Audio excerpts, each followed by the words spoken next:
پوری کی پوری اکاؤنٹنگ جو ہے وہ 5 آئٹمز کے گرد گھومتی ہے۔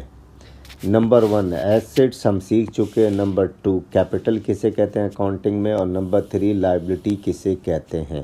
اب ایک چوتھا آئٹم ہے ریونیو یا انکم، ریونیو کہیں یا انکم کہیں، جسے اردو میں کہتے ہیں آمدنی، اور 5ویں نمبر پہ ہے ایکسپنس۔ یعنی یہ پانچوں چیزیں آپ سیکھ لیں گے تو پوری اکاؤنٹنگ ان 5 آئٹمز کے گرد گھومتی ہے۔ تو 3 تو ہم سیکھ چکے ہیں، اب ریونیو یا انکم دیکھتے ہیں اور ایکسپنس دیکھتے ہیں کے بارے میں پڑھیں گے۔ جیسا کہ ہمیں معلوم ہے کاروبار کو چلانے کے لیے ہمارے کیس میں اسکول ہے، کچھ اخراجات کرنے پڑتے ہیں۔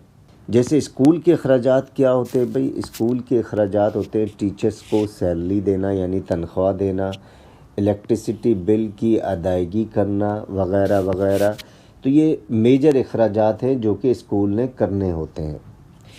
جب تک ان اخراجات کی ادائیگی نہیں کریں گے اسکول کا کاروبار نہیں چلے گا۔ تو ایکسپنس کیا ہو گیا؟ کاروبار کو چلانے کے لیے جو اخراجات کرنے پڑتے ہیں اسے اکاؤنٹنگ میں کہتے ہیں ایکسپنس۔ اب کاروبار میں صرف خرچ ہی نہیں ہوتا بلکہ آمدنی بھی ہوتی ہے۔ اب ہمارے کیس میں پتہ ہے اسکول کا کاروبار ہم چلا رہے ہیں تو اہم ذرائع آمدنی، سب سے جو مین سورس آف انکم ہے اسکول چلانے کے، اسکول جب چلائیں گے تو اس کی آمدنی کا ذریعہ کیا ہے؟ یعنی main source of income school کا کیا ہے بھئی؟ فیس کا وصول کرنا اسٹوڈنٹ سے، تو یہ مین سورس آف انکم ہے۔ تو انکم کی ڈیفینیشن کیا ہو گئی؟ کل رقم یعنی ٹوٹل اماؤنٹ جو فیس کی مد میں بچوں سے وصول کی گئی ہے اسے انکم یا ریونیو کہتے ہیں۔ اب آگے دیکھتے ہیں بھئی، تو اب یہ سوال یہ پیدا ہوتا ہے کہ اسکول کو منافع کیسے ہوتا ہے سر؟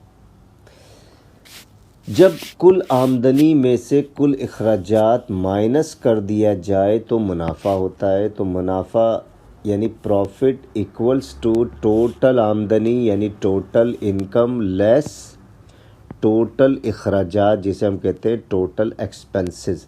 تو پروفٹ ایکولز ٹو ٹوٹل آمدنی یعنی ٹوٹل انکم مائنس ٹوٹل اخراجات جسے کہتے ہیں ٹوٹل ایکسپنس۔ تو اس طریقے سے پروفٹ کیلکولیٹ ہوتا ہے۔